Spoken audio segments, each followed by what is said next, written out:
So today we're going to be talking about fixed versus variable rate loans. And it's super important right now. And really, I'd say before 21, 22, people didn't really look at debt that closely. And you can see that by people having capital calls right now because of the debt. And by far, your biggest expense on a property is debt. I mean, think about the house you own. I'm sure there's things you got to fix, there's utilities, there's all this other stuff, but by far your mortgage payment is the biggest cost that you have. And so you can really put debt into two kind of buckets. So fixed loans and variable loans. So what this is talking about is the interest rate. And it really talks about who's taking the risk. We'll talk about that in a little bit. So just in the broadest scheme of things, fixed rate loan means the interest rate is fixed and that it doesn't change for the life of the loan, right? So in terms of regular houses, most of us get 30-year loans. Sometimes some people will get a 15-year loan, but usually 15 or 30, and that's considered long term. Now, on commercial properties, actually 5, 7, and 10 years are the most common. And those are all considered long term. Variable can obviously change. And variable rate loans, they vary, and the interest rate gets changed on a monthly basis, right? And banks like these types of loans because they're taking a lot of the risk off the table. Risk meaning interest rates are going to go up, right? So you might have heard of ARM loans, right? Those are adjustable rate mortgage. Those are types of loans you could get for your house that are adjustable as well. I actually have an ARM on my house. It's a 10-1 ARM, meaning that my interest rate is fixed for 10 years. You could get a 5-1 ARM, so where your interest rate is fixed for 5 years, or a 7-1 ARM. And my rate was a lot lower on that on the house than I would have gotten fixed. But I also took the risk of my interest rate going up after the 10 years is over. And we'll talk about kind of the pros and cons of that. But as I mentioned, by far the most important thing and what adjusts your monthly payment is your interest rate bill. So let's start off with fixed. We like fixed interest rates. Typically, it's a little bit higher. So you'll pay a little bit higher in terms of interest rate than the variable. That's because the bank is taking a risk, right? They're taking a risk that they're actually going to make money on this loan in the next, let's say, 5 years, because this money from the bank is tied up for 5 years, right? Now, if say interest rates were 0% and in a year later it went up to 5%, that means the opportunity of that cost of that money is super high and they're going to regret it, right? If they hadn't given you this fixed rate interest rate loan, they would have been able to lend it out at a much higher rate. So banks actually don't really like these types of loans, and that's why most of the fixed rate loans are from the government. So Freddie Mac, Fannie Mae, those are kind of the two biggest people. Even our normal housing will lend. But the nice thing is because this is a fixed cost, you're able to really more accurately predict what's going to happen in the next 5, 7, and 10 years because your largest expense is going to be the same, right? So it's a lot easier to predict the future, which is kind of what we're trying to do by having something, at least one, taking one variable off the table. And we like it, so we call it the interest rate risk. The risk that interest rates will go up, which they have gone up tremendously. And we like to take that off the table by doing fixed rate loans. Now, when interest rates were very low, people did variable loans, and honestly, even we did a couple. Really, I'd say 80 to 90% of loans over the past couple years were variable loans because it's hard to justify getting a fixed rate loan when the rate was so much lower on a variable loan. And we'll talk about how you can take some risk off the table by an interest rate cap and such. And so you're protected versus interest rates going up, right? And we were in this artificial world where interest rates were 0%, meaning the rate that banks can lend to each other for a while. And it gave us kind of a false sense of surety, right? Uh, but as I mentioned, higher interest rates compared to variable. And here's one of the biggest downsides. So when the government spends all their effort to give you a loan, and if any of you have gotten a loan recently, it sucks, right? There's millions of paperwork. You have to sign a bunch of things. You have to send them everything, where you went to high school, where like literally I had to send a place where I went to high school. But it's very complicated. So the process just takes forever, right? And so because the government is spending so much of their time doing that, they don't want you to go a year later, give them their money back, right? Because what do they have to do? They have to go through this whole process again with someone else. And they don't want to do that because that's where their biggest costs are, right? The cost of someone underwriting you, looking at you as a potential person to give a loan to, they're looking at the risk, right?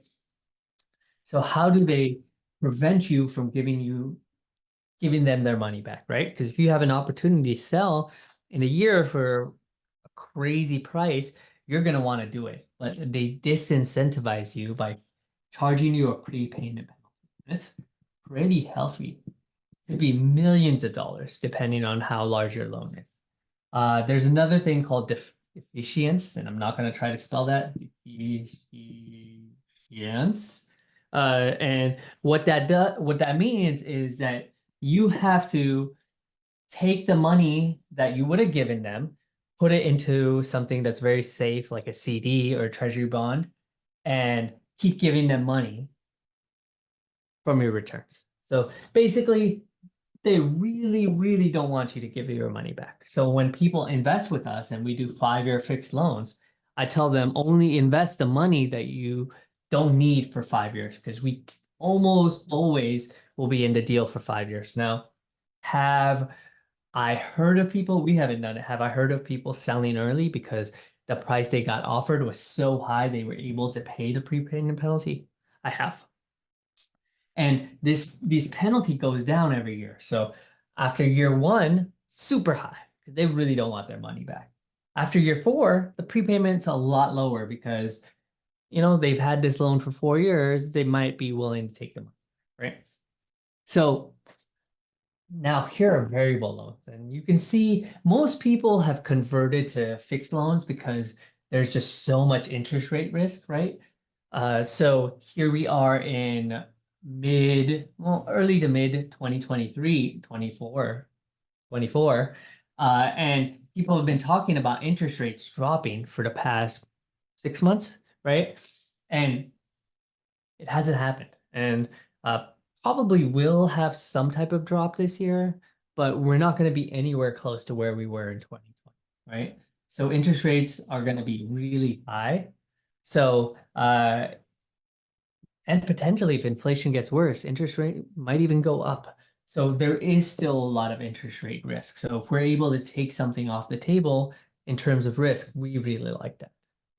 But other people will invest in variable rate loans, right? So you can have a lower interest rate. That's a big plus, right?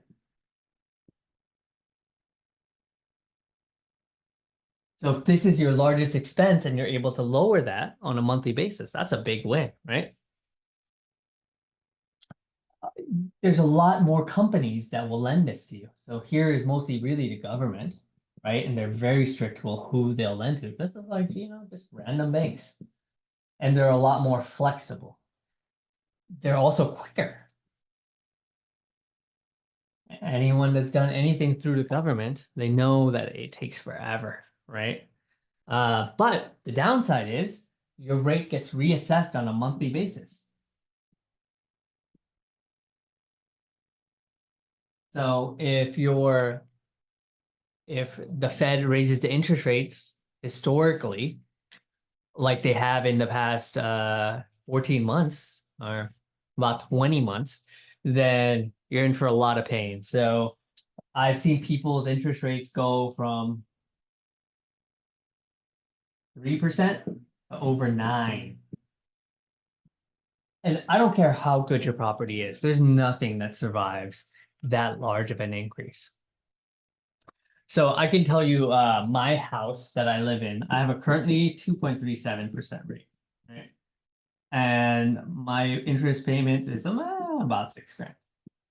So at 7%, it's about 13,000. That's just my house. Now multiply that by multiples, you can see how that becomes very hard to afford.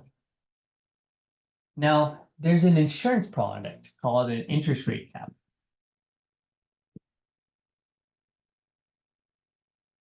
which says that after I buy once I get a certain cap, meaning say I decide to buy it at 5%. So that means anything above 5% will be paid by this insurance company. The crazy thing is this in 2020, 21 was like, for an average size deal, 27K. Right now, that same interest rate cap, 900,000. So it's gone up 30x because interest rates have gone up so much. So a lot of people, including us at some point, were kicking ourselves to not buy more of these in the past, to just have them in our back pocket. So even if you buy an interest rate cap, the thing is, most people buy these for 3 years. It's prohibitively expensive to buy it for anything longer than that. So you're taking two assumptions at that point. So one, that interest rates are going to be lower.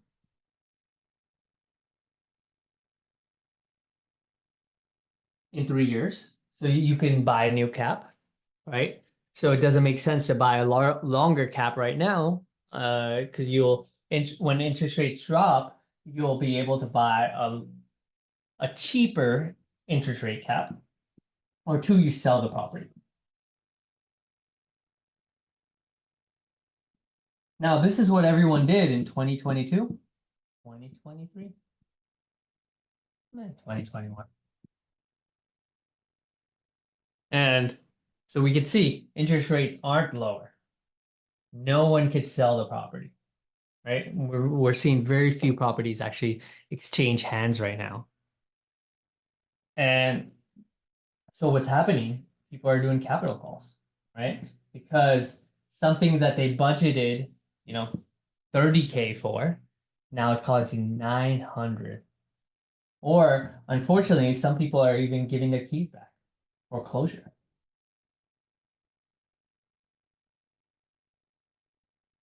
So there are some very smart people, much smarter than I, that have a crystal ball and are able to do variable rate loans. But for us, I just don't want to think about interest rates at all. So we get a fixed rate loan, and we're willing to take a little bit higher interest rate loan and know that we have to hold the property for 5 years, because that's actually our business plan anyways. We hold it for that long. But these two, higher interest rate. Yeah, sell early. We're happy to take that and not worry about this situation where we're taking the risk, It feels like a gamble. There's no way to know where we're going to be in that time. Okay. So that's kind of all I had in terms of interest rates, in terms of loans. Those are kind of the two big things.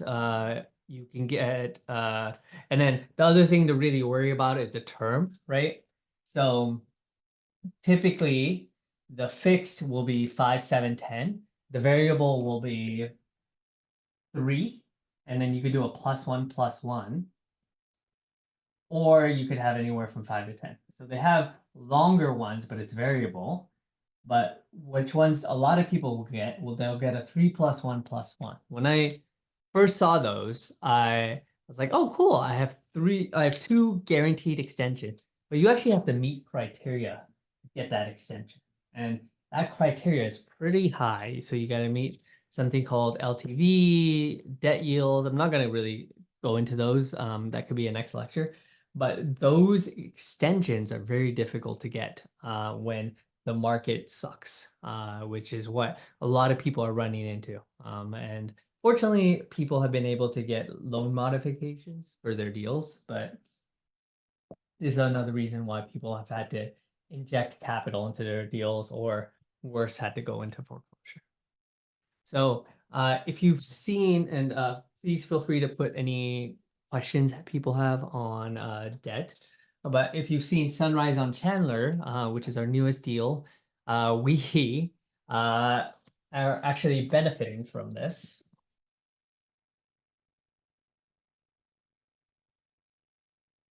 So the current owner put a $50 million loan on it, variable, and up to about 90% LTV. So if you take the value of the loan divided by the property value, about 90%, right?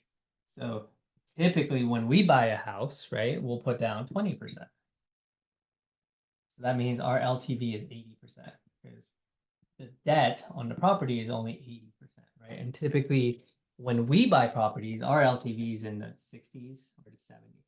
We do 60 LTV. So what that means is their loan was variable, plus their LTV was very high. So that means their monthly payments were sky high, right?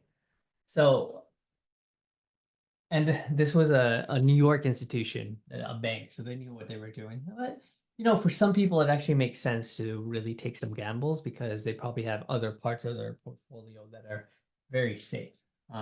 So we are buying this property for 46.5 million. So actually much cheaper. We're actually buying it cheaper than the loan, which is actually pretty rare. You usually can't buy things cheaper than. Unfortunately, the bank is gonna lose all of their equity in the deal. Unfortunate, but when you take a gamble, sometimes you lose. So our loan is going to be about 30 million, so about 60% LTV. So that means our and it's fixed, so it's going to be a 5-year loan, fixed around 5.8 to 6%. So we're actually going to be able to start distributing. So they actually ran out of cash. They couldn't cover their debt because their debt was so high and the interest rate was so high. But with our much more modest debt and our cheaper price and our discount and our lower rate, we're actually going to be able to start distributing right away. So our first check for this property is going to go out a couple weeks after, immediately.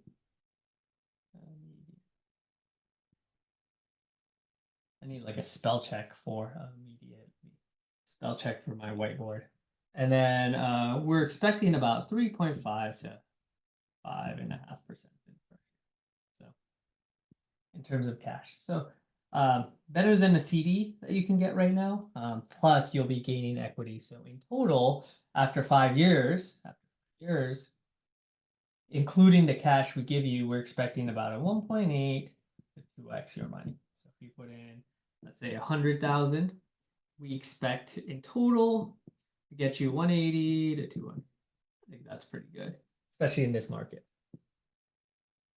And the reason is because this interest rate is very, it's fixed, and it's actually really hard to qualify for a loan from the government. but this is in the Phoenix area. We own multiple properties. They all have fixed debt, and we've been paying all on time. The other cool thing is we pay out monthly, so you get a monthly check. Now, 3.5 to 5.5%, that's the annualized rate. So whatever that is divided by 12. So a couple $100, depending on how much you invest, and then you get a big chunk of your money at the end. So we really try to take as much risk off the table as we can, and it also helps when you get the property for this amazing value. So we're buying it for $262 a door. One of the properties that sold probably was peak pricing, so I think it's gonna take us a couple years to get back to here, but sold for $385 a K a door. So there's just a huge buffer that we have between there. Cool. Anyone have any questions? Anything else about debt or Sunrise on Chandler? We're about 50% full. It's our fastest raise ever in terms of multifamily, but it's a very large deal. So we expect to be open for a couple more weeks, but probably people jumping in relatively soon. I'll see if I have any questions in the chat.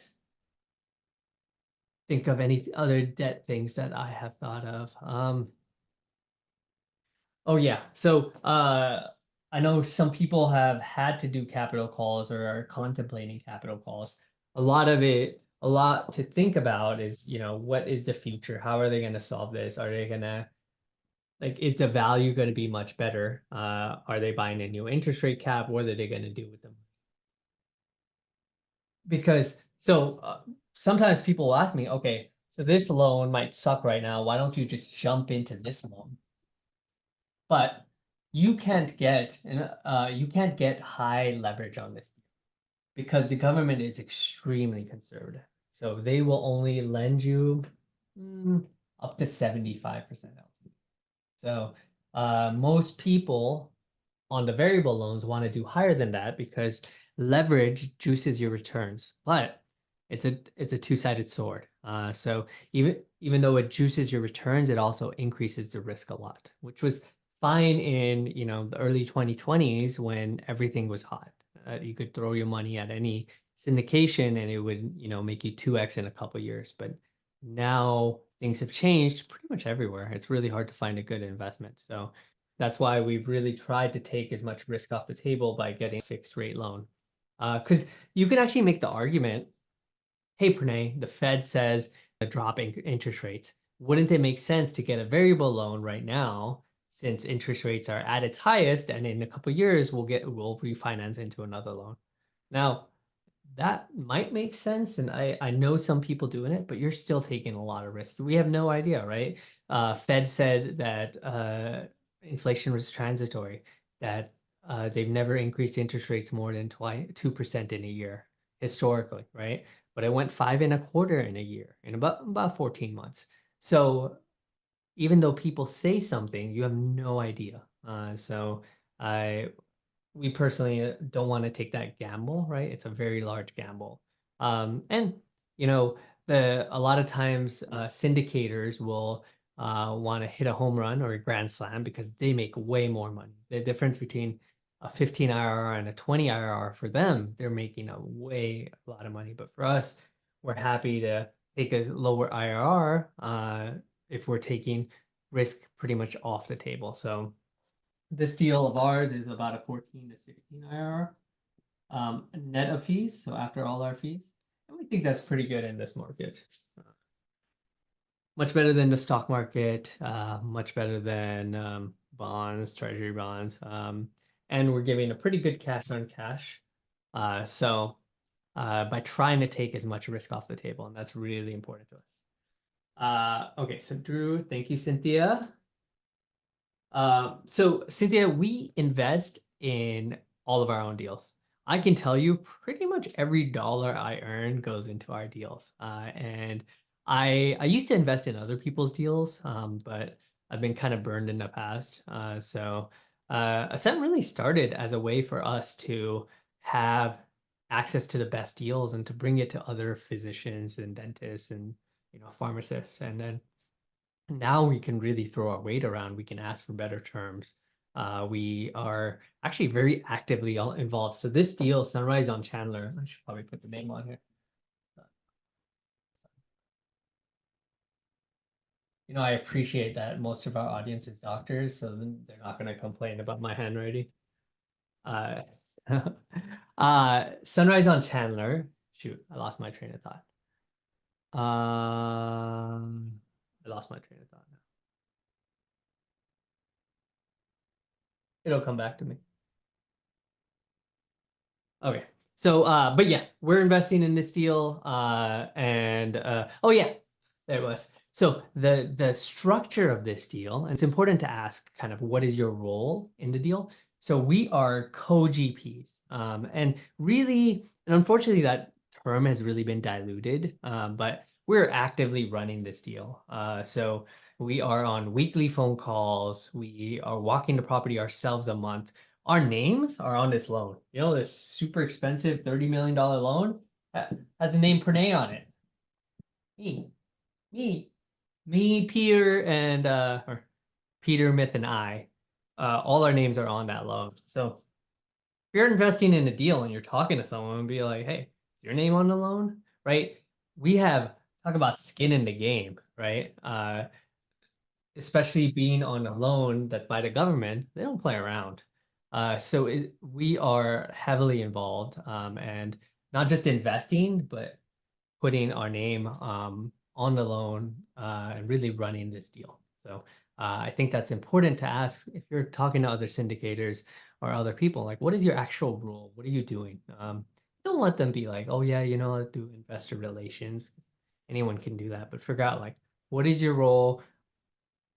Who's signing on the loan? You guys have to use guarantors? Like figure out what their exact role is in there. And because what's happening right now is people will do like they'll just be they'll get a fee for referring people, right? And they'll just disappear when things go poorly. So you want to make sure that there's someone in there for the long run.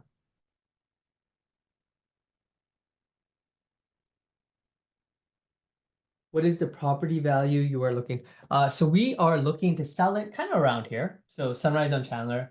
We're trying to look to sell it around here. So the cool thing about this property,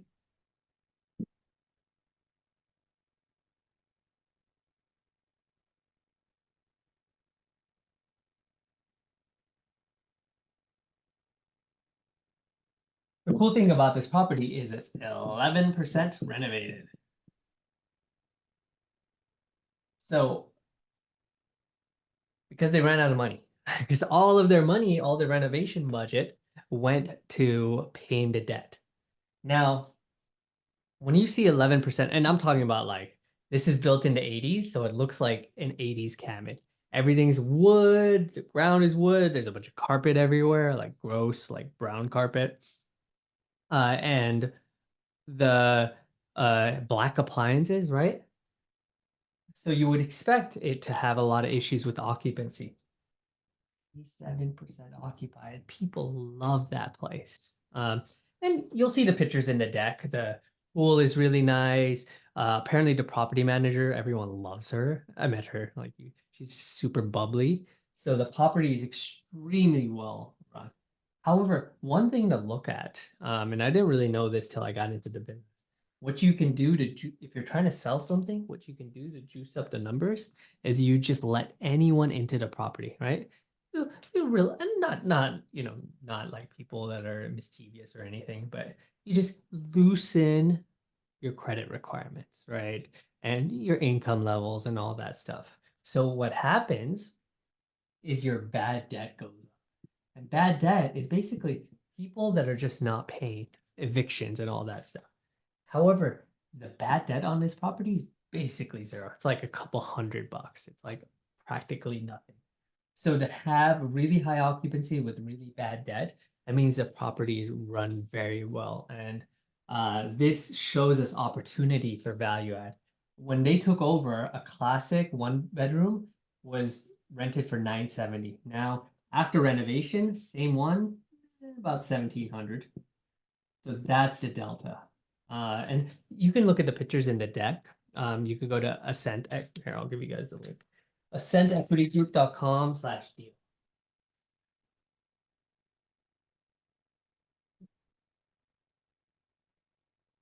Uh, and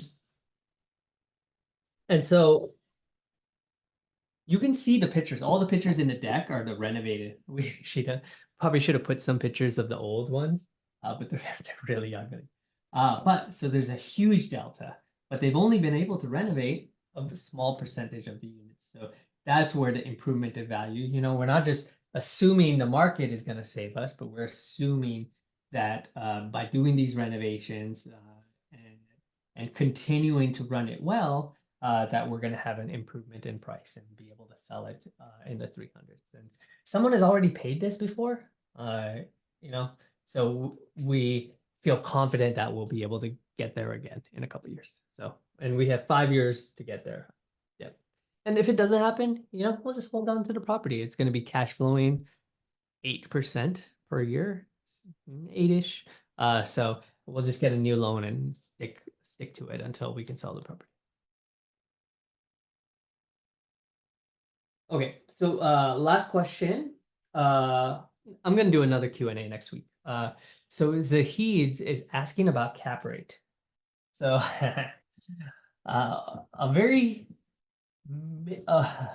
a question that didn't have many words but had a very long answer.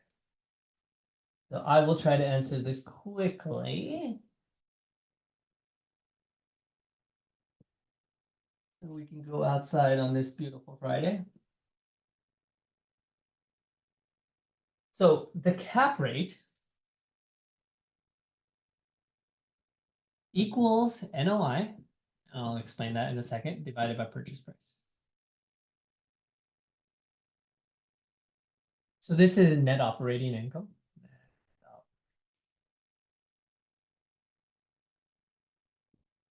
Basically, how much money are you making? And this is how much you pay for it, right? So now, another way to look at it is how much am I willing to pay for $1 of income? $1 of income?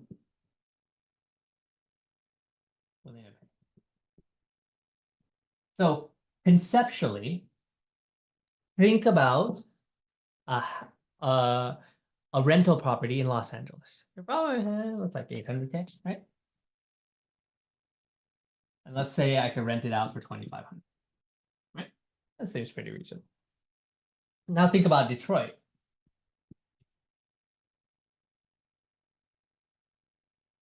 Let's say 2,500 in rent. This is, if I'm getting that, let's just say it's like super high end, right? Downtown Detroit.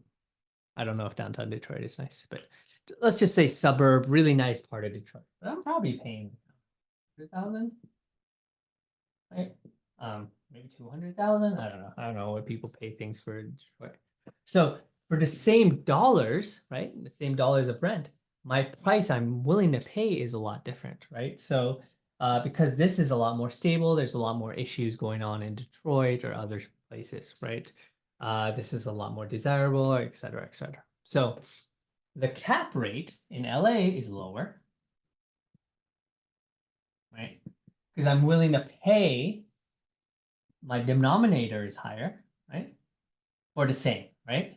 So denominator higher will make this ratio less. Yeah, bet you didn't think you were going to get a math lesson here.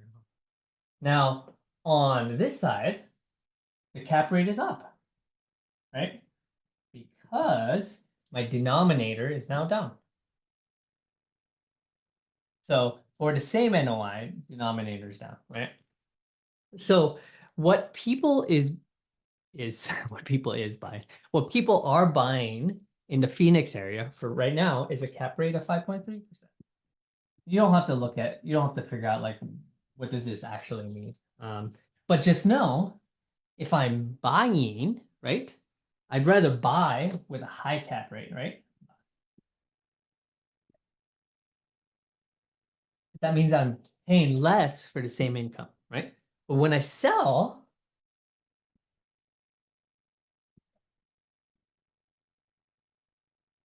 low cap rate.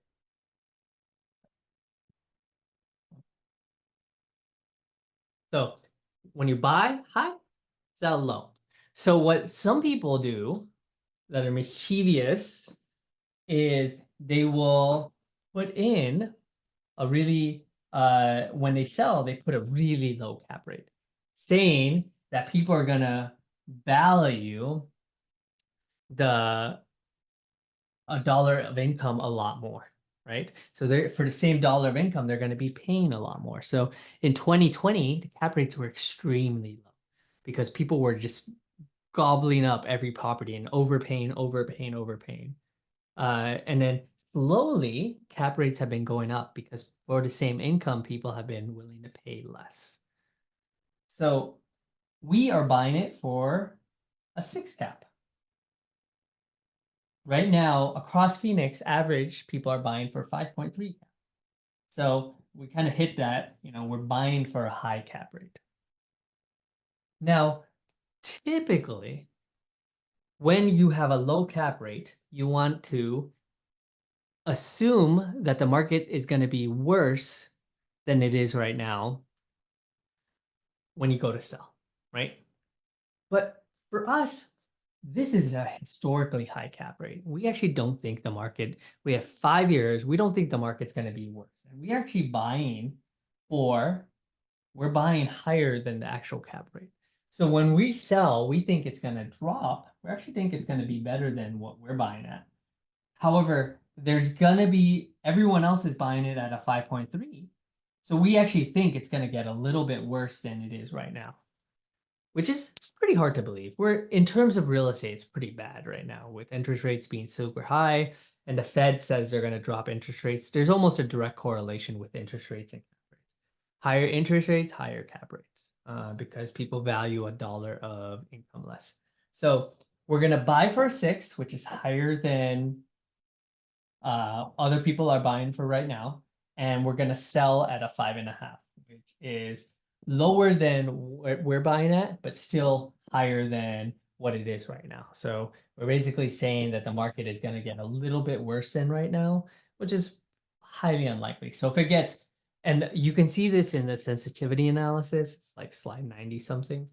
You can see what happens at different interest, different cap rates. You can see there's a pretty large variance, but we feel very confident. And most people, third-party agencies actually say that the cap rate's probably going to be in the high 4s. So then this is going to be a killer rock star deal. But we want to hit a line drive, a double. We'll be happy with that. Maybe we get a triple, but I actually think this property is going to kill it because we're getting it at such a cheap price, less than the loan, which is insane, and it's being run very well. And this is our 3rd deal with Sunrise, and we know they can execute. So super excited about this deal. Okay, that's all I got. I will be doing another Q&A on Wednesday, I believe, and we'll send you emails. So thanks, everyone. Appreciate you spending time with me on this Wednesday. If you have any comments, please reply to the replay we send you, or if you have any topics that you'd like me to go over, really need to wear in this new whiteboard, please let me know. Talk to you soon. Bye.